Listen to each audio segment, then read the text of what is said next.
స్వచ్ఛతా he సేవ 2025 కార్యక్రమం అమలులో తూర్పుగోదావరి జిల్లాను రాష్ట్రంలోని అగ్రగామిగా నిలుపుదామని పార్లమెంటు సభ్యులు దగ్గుపాటి పురంధేశ్వరి, జిల్లా కలెక్టర్ కీర్తి చేకూరి, ఎమ్మెల్యే ఆదిరెడ్డి శ్రీనివాస్, ఎమ్మెల్సీ సోమవీర్రాజు ప్రజలకు పిలుపునిచ్చారు. బుధవారం నగరపాలక సంస్థ కార్యాలయం నుంచి ఆజాద్ చౌక్ వరకు స్వచ్ఛతా హీ సేవ పురస్కరించుకుని భారీ ర్యాలీ నిర్వహించారు.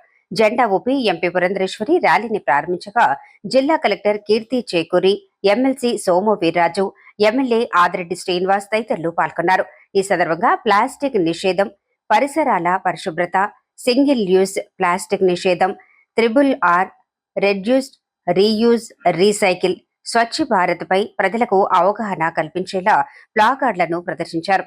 సెప్టెంబర్ 15 నుంచి దేశవ్యాప్తంగా 15 రోజుల పాటు నిర్వహించే కార్యక్రమాల్లో భాగంగా ఈ రోజు నుంచి అక్టోబర్ 2వ తేదీ గాంధీ జయంతితో ముగుస్తుందన్నారు. ప్రతి ఒక్కరూ తమ ఇల్లు, పరిసరాలను పరిశుభ్రంగా ఉంచుకోవటం అలవాటు చేసుకోవాలన్నారు.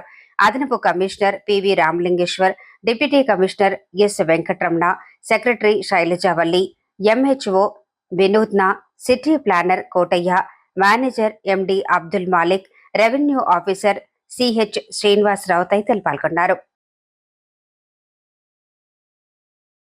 ప్లాస్టిక్ వద్దు, పర్యావరణాన్ని కాపాడదాం, ప్లాస్టిక్ నిషేధిద్దాం, పర్యావరణాన్ని కాపాడదాం, ప్లాస్టిక్ నిషేధం, కాటన్ ముద్దు, ప్లాస్టిక్ వద్దు, కాటన్ ముద్దు, ప్లాస్టిక్ వద్దు, కాటన్ ముద్దు, ప్లాస్టిక్ వద్దు, కాటన్ ముద్దు, ప్లాస్టిక్ నిషేధిద్దాం. పర్యావరణాన్ని కాపాడదాం. ఈ సేవ దాంట్లో భాగంగా పరిశుభ్రత మనిషి ఆరోగ్యానికి అలాగే సమాజానికి ఎంత ఉపయోగపడుతుందన్నది మనందరికీ తెలిసిన అంశమే.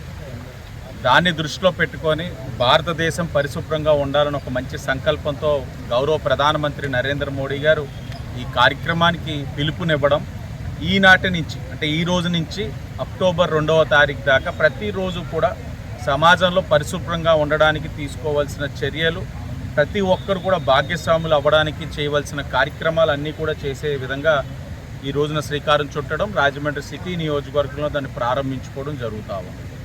మేము పదే పదే చెప్తా ఉంటాం, పరిశుభ్రంగా ఉండడం అని అంటే మన ఇల్లు పరిశుభ్రంగా ఉంటే సరిపోదు, ఈ సమాజం మన ఇల్లు, ఇవన్నీ కూడా మనవి అనే భావన ప్రతి ఒక్కరిలో కూడా రావాలి. నా ఇల్లు శుభ్రంగా ఉంటే చాలని చెప్పి మన ఇంట్లో ఉన్నదంతా బయట వేసేసరి నేను శుభ్రంగా ఉన్నానంటే కాదు, అది కూడా మనదే.